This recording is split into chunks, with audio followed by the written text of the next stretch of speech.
Hello guys, welcome. Myself Lankesh. Let us discuss about our subject anatomy with the topic of scapula. Scapula. Scapula in Sanskrit amsaphalaka. In Latin shoulder blade. The scapula is a flat triangular shaped bone situated on the posterior aspect of the body. There are two scapulae on one on either side of the vertebral column. Location on either side of the vertebral column, posterolateral aspect of thoracic cage. It extends from the second to seventh ribs. It extends from the second to seventh ribs. Then scapula has two surfaces, three borders, three processes, three angles. Let us discuss about the surfaces. It has two surfaces, anterior and posterior. Anterior is also called as ventral costal surface and posterior is also called as dorsal surface. Anterior or ventral or costal surface. It faces forwards and medially it is concave, also called as subscapular fossa. Three oblique ridges are present at the anterior side. At the posterior surface, it gives the attachment to the spine of scapula. Spine divides the surface into two, upper small part of supraspinous fossa, lower larger part is infraspinous fossa.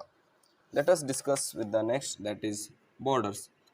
It has three borders: medial border, lateral border and superior border.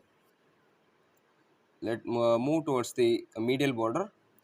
It is the longest among the three borders. It is the longest among the three borders. It is a thin border and extends from the superior angle to inferior angle. It extends from the superior angle to the inferior angle. With the red mark, we can see in the diagram. Let us move towards the lateral border. The lateral border is the thickest border. It extends from the lower part of glenoid cavity to the inferior angle. Infraglenate tubercle is present at the upper end. In with the red pen mark, we can see here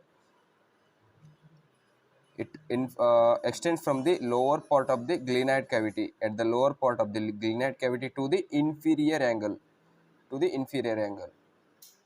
anterior aspect and it with the posterior aspect. Then superior border. Superior border is the thinnest and shortest border. It is the thinnest and shortest border. It extends from the superior angle to the suprascapular notch. It extends from superior angle to the suprascapular notch. In this region, the suprascapular notch is present. Uh, then, what is suprascapular notch? Suprascapular notch is present at the root of the coracoid process. At the root of the coracoid process, the suprascapular notch is present. At the anterior aspect, we can see with the mark of red, the superior border is present, and with the posterior. Then let us move processes. Three processes: spinous process, acromion process and coracoid process. Spinous process, we can see with the red mark, it is a spinous process, and the acromion process, then coracoid process. Then let us move towards the process. Spinous process is a triangular plate of bone. It is a triangular plate of bone on the upper part of the dorsal surface. And on the upper part of the dorsal surface, it has the three borders and two surfaces. Remember, it has three borders and the two surfaces. Three borders are anterior border, posterior border, and lateral border. The anterior border is fused with the dorsal surface. It is fused with the dorsal surface. The posterior border is having the subcutaneous, also called as crest of spine. Remember, this is very important. The crest of the spine is present at the posterior border of the spinous process. It has an upper lip and lower lip. Then lateral border. Lateral border is a free, thick and rounded. It has two surfaces, upper and lower. Upper is a concave, helps to form the spine supraspinous fossa, and the lower having the convex helps to form the infraspinous fossa. Let us move towards the next process, that is acromion process. It arises from the lateral end of the spine and projects forwards. It having the subcutaneous. It has two borders and two surfaces. The spinous process is having the three borders and two surfaces. The acromion process having the two borders and two surfaces. The two borders are lateral border and medial border. The lateral border is continuous with the lower lip of posterior border of the spine. The medial border is continuous with the upper lip of the posterior border of spine, articulates with the lateral end of the clavicle. Then move towards it has the two surfaces, upper and lower. Upper having the rough and subcutaneous, and the lower having the smooth. We can see the acromion process with the red mark, uh, acromion process. Then let us move towards the coracoid process. Coracoid means the crow's beak, like the beak of the crows. It looks like the same as crow's beak. At first, it ascends slightly upwards and medially, and abruptly bends forwards and laterally. Sorry, divided into ascending and horizontal parts. This is the coracoid process with the mark of the red. We can see the coracoid process. Then let us move towards the angles. Superior angle. It lies at the junction of the superior and medial borders. It lies as the junction of the superior and the medial border, thus the superior angle. Then inferior angle. Inferior angle is formed by the meeting of lateral and medial borders. It is formed by the, this is lateral border and this is the medial border. It is formed at the meeting of the lateral and medial border. It lies at the level of the seventh rib. Then lateral angle bears the glenoid cavity. It bears the glenoid cavity. The neck is the constricted part joining the head. We can see here the lateral angle with the red mark with at the lateral side bears the glenoid cavity. It bears the glenoid cavity. Then glenoid cavity. Glenoid cavity is articulates with the head of the humerus to form the shoulder joint. It articulates with the head of the humerus to form the shoulder joint. It is also called as the head of the scapula. The supraglenoid tubercle. The supraglenoid tubercle is a small rough area above the glenoid cavity. Then infraglenoid tubercle. It is a rough raised triangular area below the glenoid cavity. It is a rough raised triangular area below the glenoid cavity. We can see here the glenoid cavity. It articulates with the humerus, head of the humerus, will form the shoulder joint. Then side determination of the uh, glenoid cavity. Glenoid cavity faces laterally. Dorsal surface is the convex. The dorsal surface is the convex, and the costal surface is having the concave, so has to fit into convex posterior chest wall. Then inferior angle towards the downwards. Then articulation. The articulation is the glenohumeral joint, that is shoulder joint. Acro acromioclavicular joint. First one is the glenohumeral joint and the next one is acromioclavicular joint. The acromioclavicular joint we can see here with the joint of the clavicle and the acromion process of the scapula. Then the glenohumeral joint is the glenoid cavity with the head of the humerus. We can see the shoulder joint. Let us see the muscle attachment of the scapula.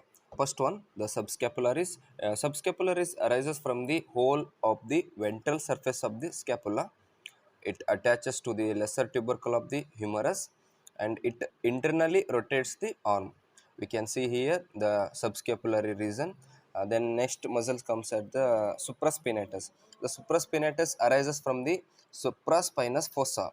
It attaches to the upper part of the greater tubercle of the humerus. It will attach to the upper part of the greater tubercle of the humerus.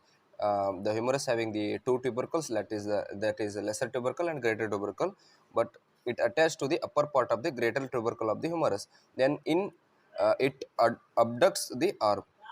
Then the next one, that is infraspinatus. Infraspinatus arises from the infraspinous fossa. It attaches to the posterior part of the greater tubercle of the humerus.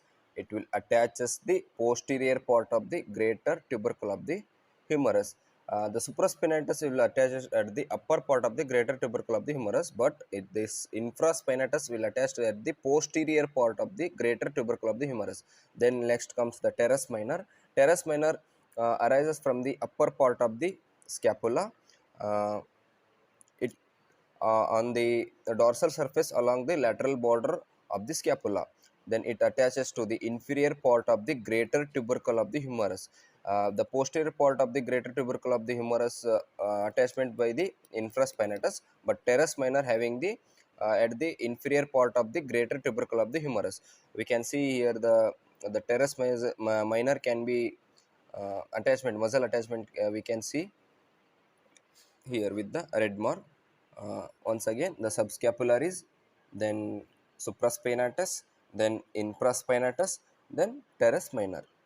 Let us move towards the next muscle, that is teres major. Teres major is arises from the inferior aspect of the dorsal surface along the lateral border of the scapula. It is arises from the inferior aspect of the dorsal surface along the lateral border of the scapula. At the lateral border it arises, then inserted on the medial lip of the bicipital groove of the humerus. It will inserted at the medial lip of the bicipital groove of the humerus. We can see in the diagram. Then we can see the contents of the rotator cuff muscles, subscapularis, supraspinatus, infraspinatus, and teres minor. Teres minor, remember, the supraspinatus, then infraspinatus, teres minor, then subscapularis. Let us move towards the deltoid muscle that arises from the lower lip of the crest of spine and lateral border of the acromion process. Then it inserts on the deltoid tuberosity of the humerus. We can see here in this diagram the deltoid muscle. It can be inserted on the deltoid tuberosity of the humerus. Then let us move to the next muscle, that is biceps brachii.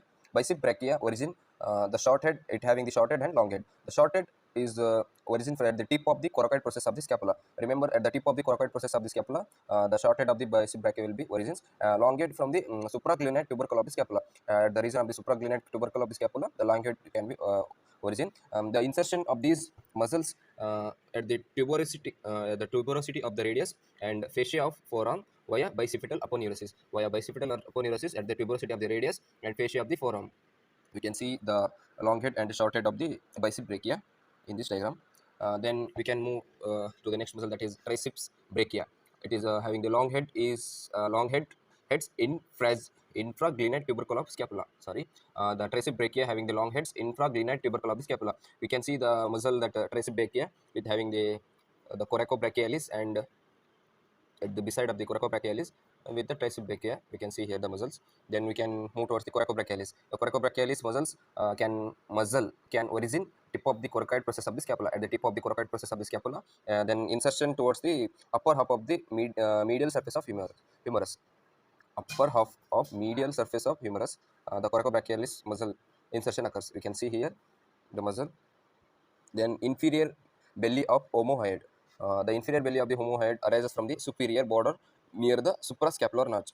The inferior belly of homohyoid, we can see here, it arises from the superior border near the suprascapular notch. It arises from the superior border near the suprascapular notch. We can see with this muscle attachment in this diagram. Okay, let us move towards the next muscle, that is latissimus dorsi. Latissimus dorsi arises from the inferior angle of scapula. It will arise from the inferior angle having the attachment, that the lateral border and the medial border. It gives rise to the inferior angle. It arises from the inferior angle of the scapula. We can see the latissimus dorsi muscle with in this diagram, with having the levator scapula. Then insertion, that is trapezius. Next, move towards the next muscle, that is trapezius. It is inserted on the upper lip at the posterior border of the spine and the medial border of the acromion process. We can see here at the posterior aspect we can see this the trapezius muscle. Then the serratus anterior at the lateral side of the body we can see here. Then the serratus anterior muscle, the serratus anterior muscle inserted along the medial border of the costal process. Sorry, that inserted along the medial border of the costal surface. Then it is also known as boxer muscle. The serratus anterior is also known as the boxer muscle, as the boxers can hit in this region, so it is said to be the boxer muscle. The pectoralis minor and the serratus anterior, we can see here the serratus anterior at the medial side, medial border.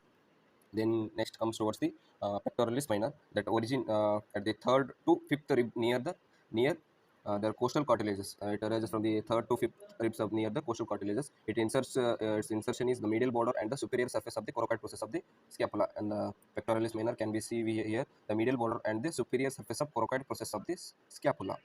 In this diagram you can see. Then let us move towards the levator scapulae. It is inserted along the dorsal aspect of the medial border from superior angle to the root of the spine. The levator scapula, then rhomboid minor, then rhomboid major. We can see the inserted along the dorsal aspect of the medial border, at the medial border from superior angle to the root of the spine. Then rhomboid minor. The minor, it is inserted on the dorsal aspect of the medial border opposite to the root of the spine. The opposite to the root of the spine. Then rhomboid major, that is inserted on the dorsal aspect of the medial border between the root of spine and the inferior angle. Between the root of the spine and inferior angle, the rhomboid major muscle can be seen. In this diagram, we can see the three muscles, that is the levator scapulae and rhomboid minor and the rhomboid major. Then the muscles in brief, that is origin, that is subscapularis muscle, supraspinatus, infraspinatus, teres minor, deltoid, bicep brachia, coracobrachialis, tricep brachia, long head, the inferior belly of omohyoid and the teres major and the latissimus dorsi. These muscles can origins from the scapula bone. Then the insertion of the scapula bone muscles are the trapezius muscle and the serratus anterior, the pectoralis minor and levator scapulae and the rhomboid minor and rhomboid major. You can see these all things in this diagram. Maybe you can take the screenshot of this. Next, we can see ligaments of the scapula, that the coracohumeral ligament, coracoacromial ligament, coracoclavicular ligament, and transverse ligament that bridges across the suprascapular notch. First, we can see the coracoacromial ligament. It attached to the lateral border of the coracoid process and the medial side of the tip of the acromion process. Then coracohumeral ligament.